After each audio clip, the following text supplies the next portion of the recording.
Welcome to the Fight Forum. My name is Andre Jacobs, and we've got a hell of a middleweight main event this weekend with Kevin Holland and Derek Brunson going at it at UFC Vegas 22. Now, Kevin Holland has been on an incredible run recently, especially in 2020. In fact, really, 2020 was his year. This dude fought 5 times. 5 times? I think he fought, well, he's definitely, I'm pretty sure he fought 5 times and won all 5 of them and looked impressive in pretty much every single bout.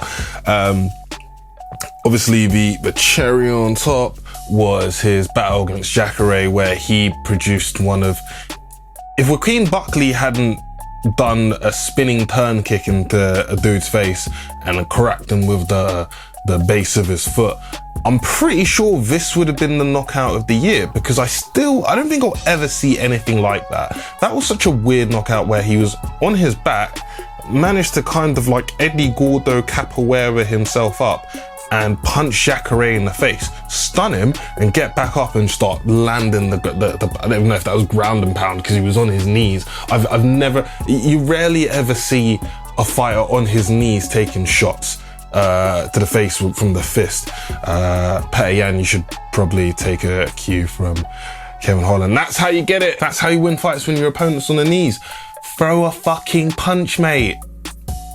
So yeah, I've been really impressed with him, and one part that a lot of people didn't really talk about because his knockout was so impressive was he looked great on the ground against Jacare. Like, he was controlling the situation. He never looked like he was in trouble.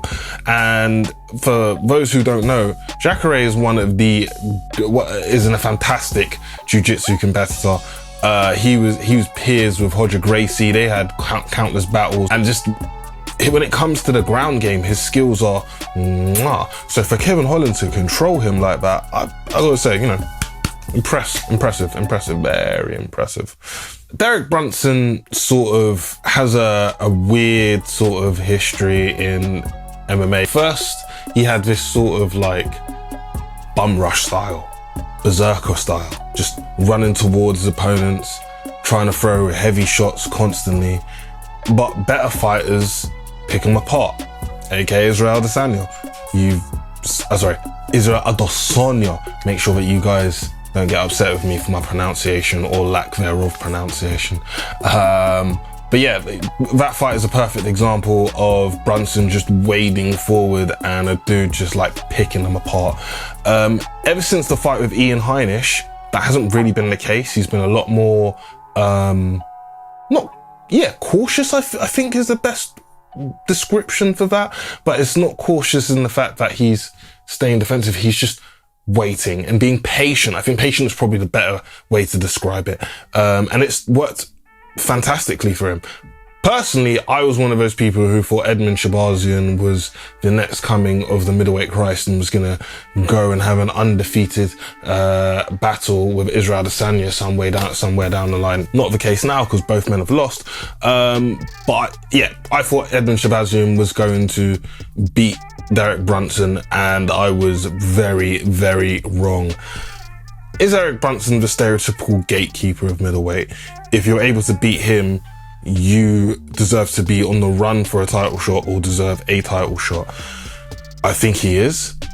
I think he is the dude who separates the elite from the not so elite. And I kind of think Kevin Holland is elite. And I think he deserves to be in the conversation with the Kelvin Gastelums, the Jared Cannoniers, Darren Tills, Marvin Vittoris, but he needs to prove that against Derek Brunson. I think he will. I think he's an extremely smart fighter.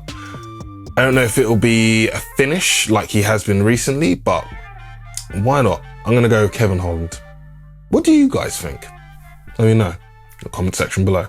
If you like the content we're putting out, please like, subscribe, share, all that lovely stuff. And guys, if you've got any suggestions, just let us know in the comment section. We'll be more than happy to provide the entertainment and information you need for your MMA needs. Yeah, take it easy, bye.